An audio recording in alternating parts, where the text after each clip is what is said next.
Hello साथियों, जय हिंद। स्वागत है आप सभी का एक बार फिर से आपके अपने यूट्यूब चैनल रानी लक्ष्मीबाई क्लासेस में। दोस्तों, उत्तर प्रदेश पुलिस री एग्जाम का केवल आज की रात ही शेष बची है। तो साथियों, जिस किसी का 23 तारीख को एग्जाम है कल, यानी उन सभी को रानी लक्ष्मीबाई यूट्यूब चैनल की तरफ से, साथियों हमारी तरफ से आप सभी साथियों को ढेर सारी शुभकामनाएं, स्नेह व प्रेम। आशा करते हैं आप सभी लोग एग्जाम में बहुत अच्छा करेंगे। साथियों, आप सभी ने मेहनत की है। आइए रीजनिंग की क्लास को हम लोग आगाज करेंगे, जिसका 24 तारीख को है, 25 को है और फिर साथियों 30 व 31 को है। तो उन साथियों को थोड़ा टाइम मिल गया है। आइए रीजनिंग की क्लास का हम आगाज करेंगे। बच्चा, हर एक प्रश्न आपको देख के जाना है। अगर आपका कल पेपर है, परसों पेपर है या नरसों पेपर है या 30 या 31 में पेपर है साथियों, तो बहुत मेहनत से यह क्लास तैयार किए हैं। आइए इसी पैटर्न पर हूबहू हम लोग प्रश्नों को पढ़ने की कोशिश कर रहे हैं। आप सब लोग अगर अभी तक चैनल पर नए हो तो सब्सक्राइब करके बेल आइकन प्रेस दबा लें, ताकि आपको एग्जाम एनालाइज का फायदा हो सके। साथियों, क्लास को लाइक कर दें, शेयर कर दें। आइए पहला प्रश्न आपसे पूछा जा रहा दोस्तों, दिए गए विकल्पों में से संबंधित शब्द अक्षरों संख्या को चुनिए। एक बात पहले सुन लीजिए साथियों, रीजनिंग का जो सिलेबस है वो आपके यूपी पुलिस री एग्जाम में 55 प्रश्न पूछे जाते हैं। अगर 55 प्रश्नों की बात करें तो 110 नंबर होते हैं। तो उसी 55 प्रश्नों को हम लोग ट्रैक के माध्यम से देखेंगे, चुटकियों में उड़ाने की कोशिश करेंगे। हर एक प्रश्न को देखिए ना। कह रहा है, जिस प्रकार मोर का संबंध भारत से है उसी प्रकार भालू का संबंध किस देश से होगा। ध्यान रखिएगा साथियों, ऐसे प्रश्नों में अगर कह रहा है जिस प्रकार मोर का संबंध किससे है, मोर क्या है, भारत का राष्ट्रीय पक्षी है। बच्चों वाला प्रश्न है दोस्तों कि मोर क्या है, भारत का राष्ट्रीय पक्षी है। तो भैया भालू कहां का राष्ट्रीय पशु होगा, कहां का है? क्या जनरल नॉलेज में पढ़े नहीं हैं आप लोग? बिल्कुल पढ़े हैं गुरुजी। भालू कहां का है? रूस का है। कहां का है भैया? रूस का है। क्या है? पशु है, राष्ट्रीय पशु है साथियों। कहां का? रूस का भालू। अपने यहां का है मोर, क्या? भारत का राष्ट्रीय पक्षी। तो जिस प्रकार पहले का संबंध इससे था उसी प्रकार इसका संबंध किससे होगा। क्या इतनी बात समझ में आई, हां या ना? जल्दी से लिखिएगा। इतनी सी बात समझ में आई तो यह प्रश्न जरूर फंसेगा साथियों। ऐसा प्रश्न हो सकता है कुछ संख्या बदल के दे दे, बाकी सेम पैटर्न यही रहता है। आइए इसका राइट आंसर क्या? ऑप्शन डी हो जाएगा। दूसरा प्रश्न देखिए, सीरीज का लाजवाब प्रश्न 6 से 5 कैसे बना दिया, उसी प्रकार हमें 8 से क्या बना दे कि हमारा उत्तर प्राप्त हो जाए। दोस्तों, अगर 6 से 5 बनाना है तो क्या करना पड़ेगा दोस्तों? देखिए ना, अगर 2 गुणा 3 करेंगे तो साथियों कितना आएगा? बात समझ में आई कि नहीं भैया? बताइए, 2 गुणा 3 कर देंगे तो कितना आएगा? बोलिए जल्दी से। 6 आएगा गुरुजी। और अगर 2 को धन 3 कर देंगे तो कितना आएगा भैया? इसी को जोड़ देंगे तो कितना आएगा गुरुजी? 5 आएगा। मिल गया कि नहीं मिल गया? 2 गुणा 3 करने पर 6 मिला और 2 धन 3 करने पर कितना मिला? 5 मिला। मिला कि नहीं मिला? अब देखिए, अब 8 बनाने के लिए कितना करना पड़ेगा? तो 2 गुणा 2 गुणा 2, तो 2 दूना 4 दूना 8 हो जाएगा। अगर साथियों हम इसमें 2 धन 2 कर देंगे तो साथियों हमें 6 प्राप्त होगा, जो कि यहां पर भरा जाएगा। भाई आप लोग देखिए ना इस प्रश्न को, कैसा कह रहा है। बात समझ में आ रही है कि नहीं? 6 से यार 5 कैसे बनाएंगे? तो आप कुछ लॉजिक तो लगाइए। रीजनिंग सिर्फ और सिर्फ खेल का दिमाग है, तर्क शक्ति जिसे हम कहते हैं। आपको तर्क लगाना है केवल। 6 से साथियों 5 कैसे बन सकता है? 2 गुणा 3 करेंगे तो 6 हो जाएगा, और इसी को 2 धन 3 कर देंगे तो 5 प्राप्त हो जाएगा। बात समझ में आई कि नहीं? अब 8 को तोड़िए ना, 2 गुणा 2 गुणा 2, तभी तो 8 बनेगा। 2 दूना 4 दूना 8। अब इन सबको जोड़ देंगे तो क्या आएगा? 6 आएगा। क्योंकि 5 से 6 कैसे बनाए?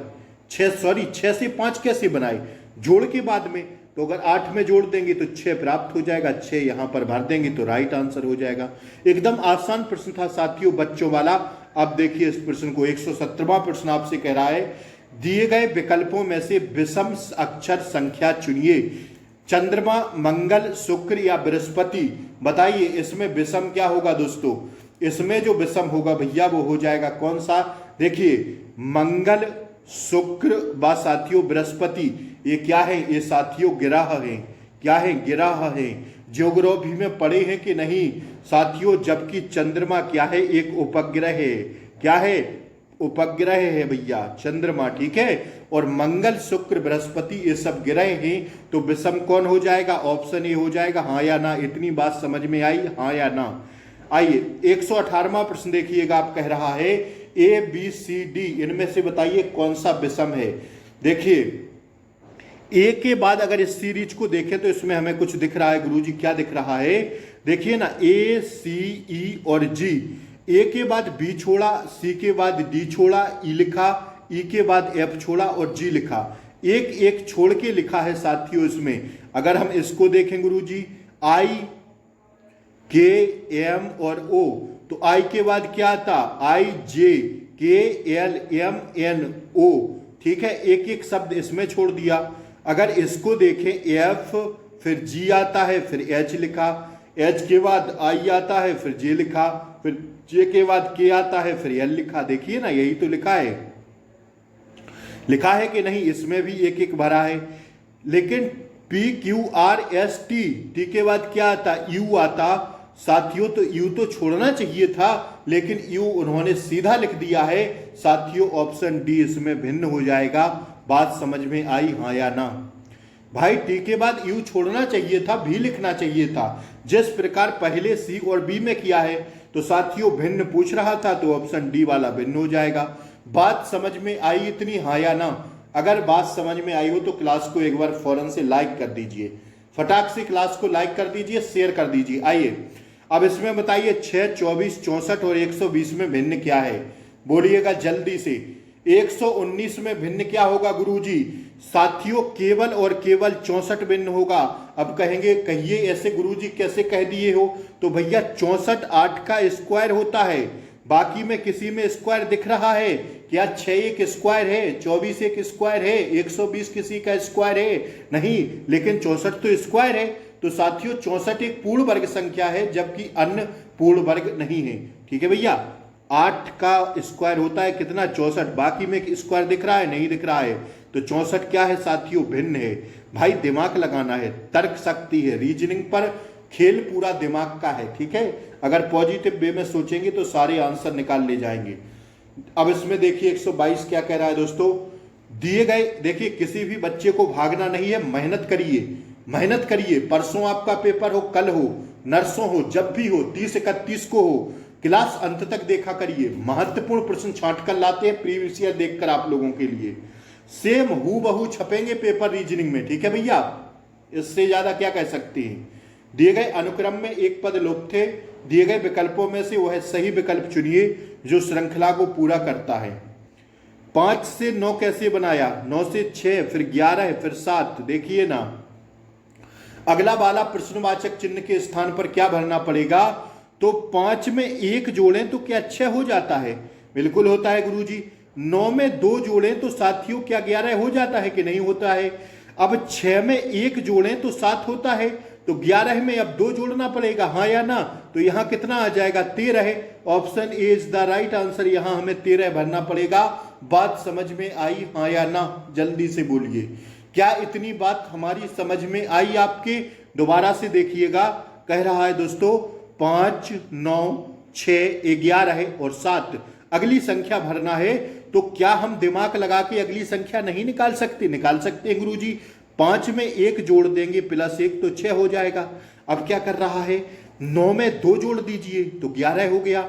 अब 6 में फिर एक छोड़ के फिर 1 जोड़िए तो 7 होगा। अब 11 में 2 ही तो जोड़ना पड़ेगा, तो 13 आएगा। 13 ऑप्शन ए में लग रहा है, और साथियों 13 यहां भर देंगे तो हमारा राइट आंसर आ जाएगा। बात समझ में आ रही है, हाँ या ना, जल्दी से बोलिए। आइए बड़ा ही लाजवाब सुंदर सा प्रश्न आपकी स्क्रीन पर आ गया ब्लड रिलेशन का। आप सभी साथी जल्दी से चैनल को सब्सक्राइब कर दें। 24-25 वाले, 30-31 वाले, कल वाले सभी लोग, जिससे आपको एनालाइज बहुत सटीक मिल सके, सही समय पर मिल सके, ठीक है भैया। पेपर देखना है तो चैनल को सब्सक्राइब कर लीजिए, ठीक है भैया। आनंद प्रेमा का पुत्र है, क्या कह रहा है गुरुजी, आनंद प्रेमा का पुत्र है। देखिए ब्लड रिलेशन में आप लोग ये करिएगा, सर्किल महिलाओं को बोलिएगा और जो है त्रिभुज पुरुषों को बोलिएगा, ठीक है। जैसे ही पुरुष आए त्रिभुज लगा देना, उससे आपको समझ में आ जाएगा।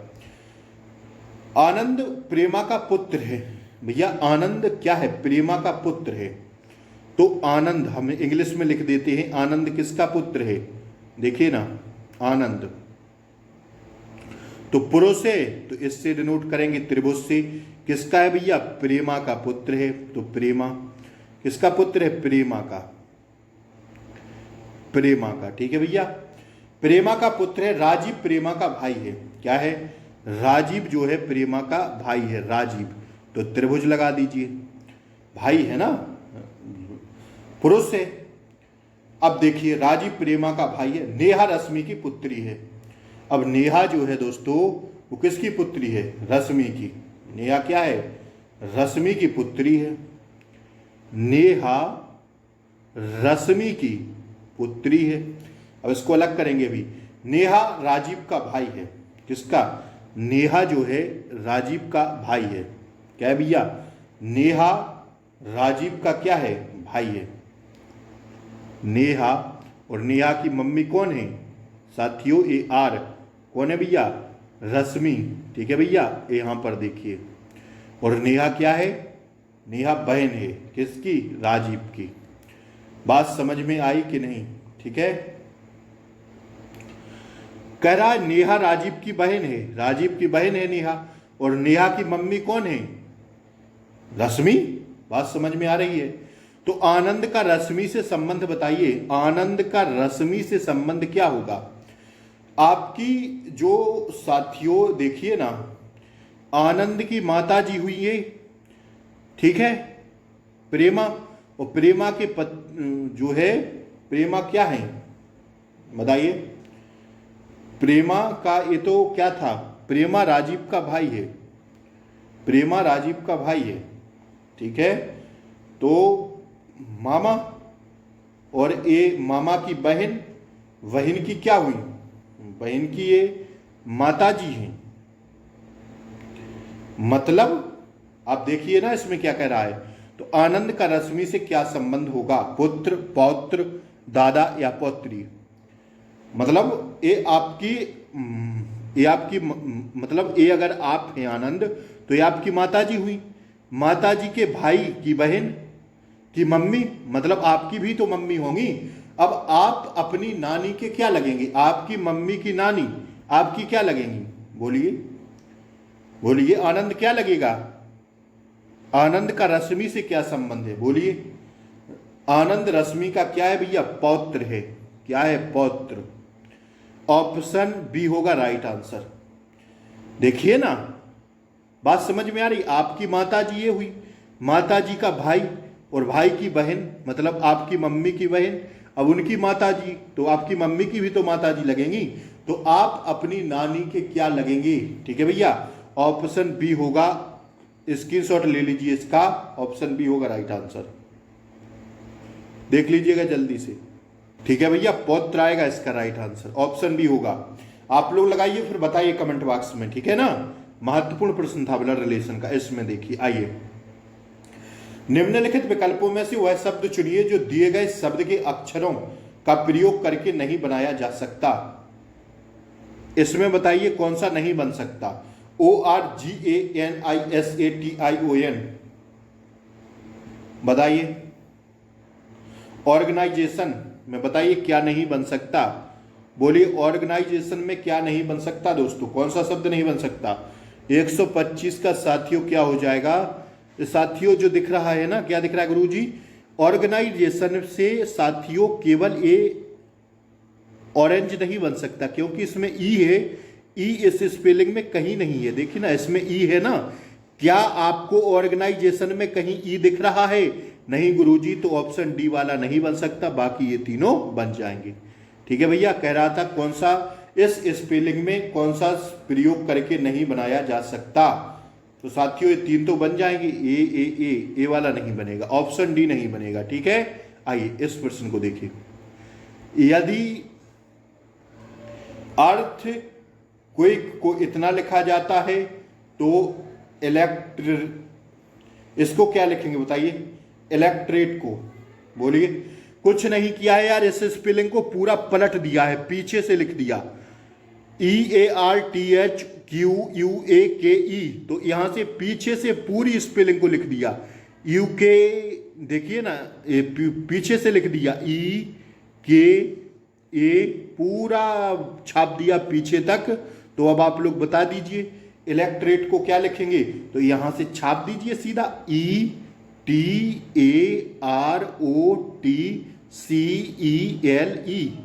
देख लीजिए किस स्पेलिंग में मिल रहा है, बोलिए कौन से ऑप्शन में मिल रहा है, 126। पूरी मीनिंग को पलट दिया है साथियों, ये मिल रहा है केवल और केवल ऑप्शन सी में, ETAROTCELE। देख लीजिए ऑप्शन सी होगा इसका राइट आंसर। इसको उठा के यार पूरा पलट दिया है, तो इसको उठा के पलट दीजिए पीछे से, ठीक है।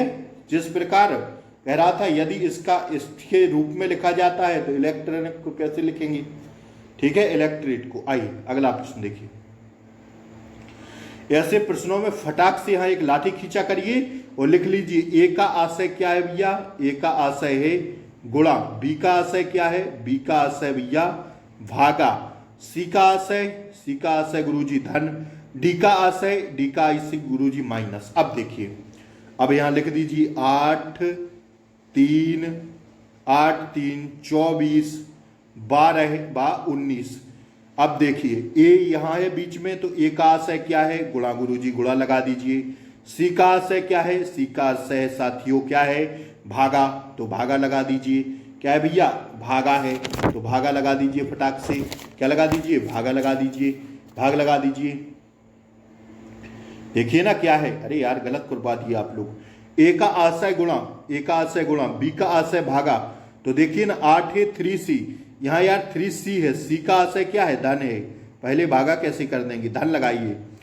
फिर क्या कह रहा है, बी 24 बी 12 है, तो बी का आशय भागा, यहां भागा करिए। और डी का आशय क्या है गुरुजी, माइनस है, तो माइनस लगा दीजिए। कर लीजिए 63 24 भागे 12 दूना, पहले यार गुणा कैसे कर देंगे भाई, पहले गुणा कर देंगे, कर दीजिए गुणा कर दीजिए। अब भाग दे लीजिए, 12 दूना 24, क्या हुआ बोलिए, 12 दूना 24 माइनस 19, ठीक है। ये धन है ना यार, धन लगाइए। तो 24 और 2 26 माइनस 19, 26 में से 19 घटाएंगे कितना बचेगा गुरुजी, तो ऑप्शन बी हो जाएगा राइट आंसर। 26 में से 19 जाएगा, कितना बचेगा, 7 बचेगा। बात समझ में आई कि नहीं, मिस्टेक हो गया था, धन है ना तो धन होगा। 24 2 26 माइनस 19 जाएगा, तो 7 राइट आंसर होगा। आइए इसको संतुलित करिए समीकरण को। निम्नलिखित समीकरण का एक विशेष प्रणाली के आधार पर हल कीजिए, सही आधार पर अनुत्तरित समीकरण का सही उत्तर ज्ञात कीजिए।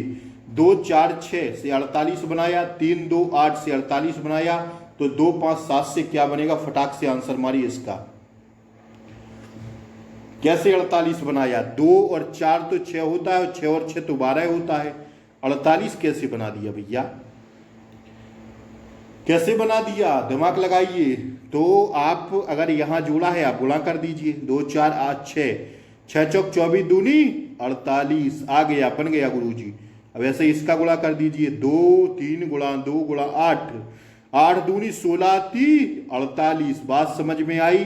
अब इसी प्रकार इसमें कर दीजिए, 2 गुणा 5 गुणा 7, 7 पना 35 दूना 70, 70 भर दीजिए, ऑप्शन बी हो जाएगा 128 का राइट आंसर। बात समझ में आई, आइए दिमाग लगाइए, सारे प्रश्न हल हो जाएंगे। इसमें देखिए क्या भर दें प्रश्नवाचक चिन्ह के स्थान पर कि सही आंसर आ जाए, बोलिए जल्दी से, क्या लॉजिक लगाएं बताइए। इसमें तो भैया खतरनाक लॉजिक लगना है। क्या लॉजिक लगना है गुरुजी, 20 बनाने के लिए क्या करेगा, तो यार 20 गुणा 7, नहीं ऐसे नहीं होगा, कैसे होगा देखिए, 28 है ना, 28 बनाने के लिए लगाइए, इसमें दिमाग लगाइए दोस्तों। 28 बराबर कर देंगे क्या 20 गुणा 7/5 कर दें तो 28 प्राप्त हो जाएगा।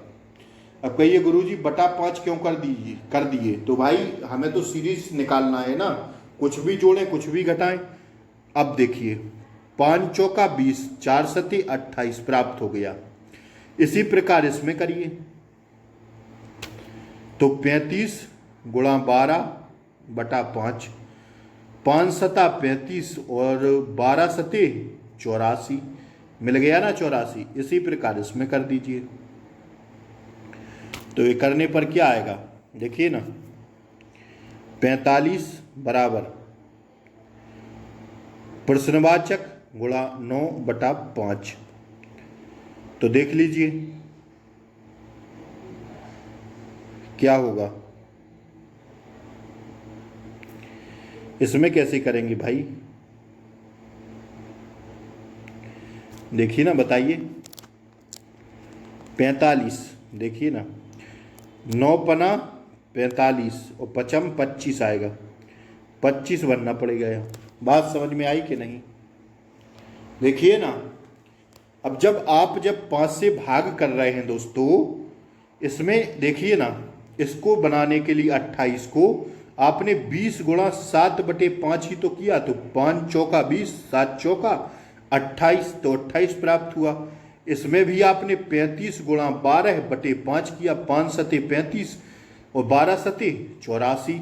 तो अब साथियों 9 गुणा 5, नहीं 9 गुणा प्रश्नवाचक बटे 5 बराबर 45 ही तो करना पड़ेगा। तो 45 इस साइड जाएगा तो कितना हो जाएगा, 45 गुणा 9/5, ठीक है। तो क्या आ जाएगा, 9 पना 45, 5 25, प्रश्नवाचक के चिन्ह पर 25 आ जाएगा। 25 भर देंगे तो राइट आंसर हो जाएगा। बात समझ में आई कि नहीं। सीरीज जैसा प्रश्न था दोस्तों रीजनिंग में, ठीक है भैया। आइए समझ में आ गया होगा। अगला प्रश्न देखिए एक कुछ नहीं पढ़ना है, आप लोग एग्जाम में तो पढ़ लीजिएगा। आप कहिएगा गुरुजी बोले थे नहीं पढ़ना है, तो पढ़ लीजिएगा। हम तो बता रहे हैं, मान्यताएं दी गई हैं, कथन निष्कर्ष वाले प्रश्न है। हम सीधा, समय नहीं है वरना हम भी पढ़ देते। आपको एग्जाम में सब कुछ पढ़ना है, गड़बड़ाहट में कुछ गलत मत कर दीजिएगा। देखिए कह रहा है कथन व निष्कर्ष, ठीक है, वाला प्रश्न है। कह रहा है कुछ राजा रानियां हैं, कुछ राजा, क्या है भैया, कुछ राजा रानियां हैं। पढ़िए पहले कथन, कुछ राजा रानियां हैं। हम तो सीधा इंग्लिश में लिखेंगे, समझते रहिएगा। कुछ राजा रानियां हैं, सभी रानियां सुंदर हैं। सभी जो रानियां हैं वो कैसी हैं, सभी रानियां क्या है भैया, सुंदर हैं, ठीक है। सभी रानियां क्या हैं, सुंदर हैं। तो अब कह रहा है निष्कर्ष, सभी राजा सुंदर हैं। सभी राजा ये थे ना, राजा और रानी ये थी, तो सभी राजा सुंदर हैं, नहीं साथियों, कुछ राजा सुंदर हैं, सभी थोड़ी हैं। तो ये तो गलत हो जाएगा। सभी रानियां राजा हैं, बिल्कुल नहीं है। रानियां अलग हैं, राजा अलग हैं। तो ना तो फर्स्ट निकल रहा है और ना ही सेकंड निकल रहा है। बात समझ में आई, हाँ या ना, बोलिए। आइए अगला प्रश्न देखिए। इसमें बताइए दोस्तों क्या कह रहा है, जल्दी बोलिए। वह आरेख चुनिए जो दिए गए वर्गों के बीच सही संबंध को दर्शाता है। हाथी, शेर और पशु में बताइए कौन सा सही होगा। दोस्तों बहुत ज़्यादा दिमाग नहीं लगाना, इसमें सी वाला हो जाएगा। अगर इसको हम क्या मान लें, इसको हम मान लें साथियों पशु मान लें, तो पशु में ही तो हाथी आते हैं और पशु में ही शेर आते हैं, पक्षी तो है नहीं। तो ये क्या हो गए, ये भैया पशु हो गए, शेर और हाथी अंदर हो जाएंगे, ठीक है। ऑप्शन सी होगा राइट आंसर। इसमें देखिए ये भी कथन निष्कर्ष वाला, इसको भी देख लीजिए क्या कह रहा है। सभी बकरियां गाय हैं, सभी बकरियां क्या हैं, गाय हैं, जी से कर रहे हैं। सभी गाय जानवर हैं, सभी गाय क्या हैं, जानवर हैं, जैसे बोल दिए। अब देखिए निष्कर्ष, सभी बकरियां जानवर हैं, सभी बकरियां जानवर हैं, ये तो नहीं हो सकता। देखिए ना, सभी बकरियां जानवर हैं, बिल्कुल हो सकता है, बिल्कुल हो सकता है भैया, सभी बकरियां ही तो हैं जानवर, जानवर ऊपर है तो बिल्कुल है, सभी जानवर बकरियां हैं, ये गलत हो जाएगा। केवल निष्कर्ष ए सही निकलेगा। ठीक है भैया, केवल निष्कर्ष ए सही निकलेगा। इतनी बात समझ में आई, हाँ या ना, जल्दी से बोलिए। बात समझ में आई दोस्तों? तो आगे बढ़े, आइए देखिए अगला प्रश्न। इसमें बताइए, दी गई उत्तर आकृतियों में से उस आकृति को चुनिए जिसमें प्रश्न आकृति निहित है। ए वाली किसमें निहित होगी और गोला बना देना है। बताइए ए बी सी डी किसमें हो जाएगी। 135 का सी होगा दोस्तों। यहां पर देखिए ना, एक ये बन रहा है, एक ये बन रहा है। ऑप्शन सी में प्रश्नाकृति निहित हो जाएगी, बाकी ना तो इसमें बनेगी, ना इसमें, ना इसमें। ठीक है, इसमें तो इस साइड किया है केवल, ऊपर इस साइड थोड़ी किया है। तो ऑप्शन सी वाली में बनेगी प्रश्नाकृति केवल और केवल। ठीक है, सी होगा इसका राइट आंसर। बात समझ में आ रही है? नहीं, इसको बताइए। आप लोगों को छोड़ दें क्या है कमेंट बॉक्स के लिए। ए बी सी डी तथा ई का वजन अलग अलग है, सी केवल ए से भारी है। सी क्या है? केवल ए से भारी है। डी बी से हल्का है। डी जो है वो क्या है? बी से हल्का है, तो डी नीचे रहेगा, बी ऊपर हो जाएगा। डी बी से हल्का है। ई से भारी है। डी एस ई से क्या कह रहा है यार? डी बी से हल्का है पर ई से भारी है। ई से क्या है? भारी है। डी जो है, एक मिनट रुकिए, देखिए ए बी सी डी तथा ई का वजन अलग अलग है। सी केवल ए से भारी है। सी जो है वो क्या है? ए से भारी है। डी बी से हल्का है। डी जो है वो क्या है? बी से हल्का है, तो बी ऊपर कर दीजिए। पर ई से भारी है। डी जो है तो भैया ई से भारी है। ठीक है, ई से भारी है। पांचों में सबसे भारी कौन है बताइए? डी बी से हल्का है। अब आगे तो पढ़ लीजिए, डी बी से हल्का है। डी जो है क्या है? बी से हल्का है पर ई से क्या है? ई से भारी है। तो पांचों में बोलिए। सी केवल ए से भारी है। तो यार ये तो अलग अलग हो जाएंगे ना। पांचों में सबसे भारी कौन है? देखिए सी केवल ए से भारी है। ठीक है, और बी डी और ई से हल्का परंतु ई से भारी है। ठीक है, डी बी से हल्का परंतु ई से भारी है। बी से तो हल्का है, डी बी से हल्का परंतु ई से क्या है? भारी है। चूंकि सी केवल ए से भारी है। ठीक है भैया, चूंकि सी केवल जो है वो क्या है? ए से भारी है। ठीक है, अतः बी डी ई ये सब इसमें तो साथियों, और बी सबसे भारी होगा। क्या होगा? बी होगा सबसे भारी, क्योंकि ए तो केवल सी से भारी है।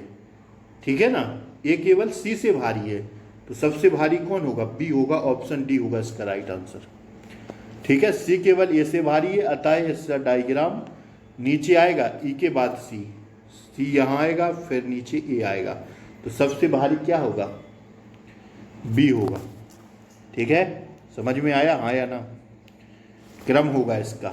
आइए, बी सबसे भारी होगा, ऑप्शन बी होगा राइट आंसर। 139 का क्या होगा? बी होगा। आइए इसको देखिए। वक्तव्य और निष्कर्ष, इस प्रश्न को बड़े ही दिमाग से पढ़िएगा, क्योंकि यह प्रश्न गलत होना बहुत चांस रहते हैं इसके। जब पानी ठंडा होता है तब वह बर्फ में बदल जाता है। बिल्कुल, वक्तव्य कह रहा है जब पानी ठंडा होता है तब बर्फ में बदल जाता है। बिल्कुल सही बात है। जब पानी को गर्म किया जाता है तो वह भाप में बदल जाता है। बिल्कुल सही बात है। जल ठोस है, क्या कह रहा है बोलिए? जल ठोस है, ऐसा तो कुछ वक्तव्य में दिया नहीं है। दिया है कि? बोलिए, कुछ नहीं दिया है। जल गैस है, ना कुछ ये दिया है। वक्तव्य में तो दिया है जब पानी ठंडा होता है तो वह बर्फ में बदल जाता है, ऐसा तो कुछ दिया ही नहीं है कि जल ठोस है, द्रव है, गैस है। तो ना तो पहला निकल रहा है और ना दूसरा, ऑप्शन डी हो जाएगा। ना ही निष्कर्ष पहला और ना ही निष्कर्ष सेकंड निकल रहा है, ठीक है, ऑप्शन डी होगा राइट आंसर। इसमें भरिए जल्दी से, बोलिए। 83 और 87 से 80 बनाया, 77 57 से 84 बनाया, तो 95 47 से क्या बन जाएगा, जल्दी बोलिए। कुछ नहीं करना है दोस्तों, 8 गुणा 3 कर देना है, धन 8 गुणा 7 बन जाएगा 80, 8 तिरके 24, 8 सते 56, 6 4 10 और 5 2 7 और 1 8, 80 प्राप्त हो जाएगा। 24 और 56 जोड़िए ना, 80 हो जाएगा। अब ऐसे ही 77 और 57 बना दीजिए। पहले 7 गुणा 7 धन 5 गुणा 7, 7 49 धन 7 पना 35, 49 35 को जोड़ेंगे तो 9 और 5 14, 4 3 7 1 8, 84 प्राप्त होगा। इसी में आप कर दीजिए, पहले 9 गुणा 5 कर दीजिए, धन 4 गुणा 7 कर दीजिए। दोनों संख्याओं को आपस में गुणा करके जोड़ दीजिए, 9 पना 45 धन 7 चौक 28, तो 8 और 5 13 है, 4 2 6 और 1 7, 73 होगा। Option A is the right answer, ठीक है भैया, ऑप्शन ए इसका राइट आंसर आ जाएगा। आइए अगला प्रश्न देखिए। ये बताइए आप लोग, इसका आंसर आप लोग करिए, बहुत ही छोटा सा प्रश्न है। यदि बीते कल से परसों, यदि बीते कल से परसों, यदि बीते कल से परसों कह रहा है शुक्रवार था, यदि बीते कल से परसों शुक्रवार था तो सोमवार कब होगा। यार बीते कल से परसों, बीते कल से, बीते कल से परसों क्या था, शुक्रवार था, शुक्रवार था। बीते कल से, बीता कल है ये दोस्तों, बीते कल से परसों क्या था, शुक्रवार था, तो सोमवार कब होगा। जब शुक्र था बीते कल से परसों, तो बीते कल से, तो कल क्या था, कल शनिवार था, ठीक है, कल क्या था, शनिवार था। और आज क्या है, आज रविवार है। तो अब प्रश्न कह रहा है तो सोमवार कब होगा, तो भैया आज रविवार है तो सोमवार कब होगा, आने वाले कल में, आने वाले कल में, आने वाले कल के, आने वाले कल में, ऑप्शन बी हो जाएगा राइट आंसर। आने वाले कल में ही तो होगा सोमवार। देख लीजिए प्रश्न में होगा कि नहीं होगा, बहुत ही आसान प्रश्न था, बिल्कुल बच्चों वाला प्रश्न। स्क्रीनशॉट ले लीजिए, आराम से लगा लेंगे आप लोग। अब इसको देखिए, बताइए भिन्न आकृति कौन सी है इसमें, ए बी सी डी। कुछ नहीं है, बिल्कुल आसान है। 2 3 4 में एक वृत्त है, इसमें वृत्त है, इसमें वृत्त है, इसमें वृत्त है। 2 3 4 में क्या है, वृत्त है। क्या है आकृति, 2 3 4 में एक वृत्त के भीतर 2 रेखा दी गई हैं। देखिए ना इसमें 1 2 1 2 1 2, इन तीनों में 2 2 रेखाएं दी गई हैं, बल्कि इसमें एक रेखा है। तो यही क्या है, यही साथियों भिन्न है। ए वाला भिन्न, ऑप्शन ए हो जाएगा अपना राइट आंसर। भाई चारों में क्या है भिन्न, यही तो है भिन्न। इसमें सब में 2 रेखाएं हैं, इन वृत्तों में, इस वृत्त में एक ही रेखा है, ऑप्शन ए होगा राइट आंसर। इसको देखिए, रमेश 2 किलोमीटर उत्तर की ओर चला। देखिए दिशा परीक्षण का सवाल लाजवाब है, पूरब पश्चिम उत्तर दक्षिण। दिशा परीक्षण में हम लोग पूरब से मानते हैं, पश्चिम से, उत्तर से, दक्षिण से, ठीक है। तो रमेश 2 किलोमीटर उत्तर की ओर चला, मतलब यहां से चला, ऊपर चला 2 किलोमीटर। फिर वह दाहिने घूमा, तो अगर ऊपर जा रहा है तो उसका दायां साइड होगा, हाँ या ना। फिर कितना चला, 1 किलोमीटर चला। फिर वह दाहिने घूमा, अब जब पूरब में जा रहा है कोई व्यक्ति तो उसका दायां इसी साइड तो होगा, हाँ या ना। फिर से कितना चला, 2 किलोमीटर चला। अब उसका चेहरा किस दिशा में है, तो भैया नीचे साइड है, उत्तर दिशा में। डी हो जाएगा राइट आंसर। क्या हो जाएगा, बोलिए। सॉरी उत्तर दिशा में क्यों यार, नीचे क्या है, नीचे दक्षिण है, दक्षिण है, ऑप्शन सी होगा भैया, ऑप्शन सी। सॉरी, माफी चाहेंगे, दक्षिण दिशा, नीचे यार दक्षिण है ना, सी होगा राइट आंसर, ठीक है। आइए, यदि नीचे दी गई संख्याओं को आरोही क्रम में सजाया जाए तो ऊपर से चौथी संख्या का मध्य अंक क्या होगा। आरोही क्रम में सजा दीजिए, तो ऊपर से चौथी संख्या का मध्य अंक क्या होगा, मध्य अंक। आरोही क्रम में सजाइए, पहले सबसे छोटी, फिर उससे बड़ी, फिर उससे बड़ी। सबसे छोटी क्या होगी? 292। फिर इसके बाद क्या होगी? 376। फिर इसके बाद क्या होगी? 376 के बाद 476। फिर 476 के बाद क्या होगी? 568। फिर इसके बाद क्या होगी? 568 के बाद बोलिए 776। फिर इसके बाद 776 के बाद 843। फिर इसके बाद 988। तो कह रहा है तो ऊपर से चौथी संख्या का, पहली ये है, दूसरी ये है, तीसरी ये है, चौथी संख्या का मध्य मतलब बीच, बीच का अंक क्या है? 6 है। Option D is the right answer. साथियों, यहां आज आपके 55 प्रश्न समाप्त होते हैं विद ट्रैक के माध्यम से। क्लास कैसी लगी जरूर बताएं, और अगर अच्छी लगी हो क्लास तो लाइक शेयर सब्सक्राइब करें। फिर सुबह मिलते हैं हम लोग एनालाइज के साथ 12 बजे। जैसे ही पेपर छूटेगा सारा पेपर आपको हल करवाएंगे, तो सब लोग चैनल को सब्सक्राइब कर लें। जय Hind, Vande Mataram, all the best आप सभी को। जय हिंद साथी।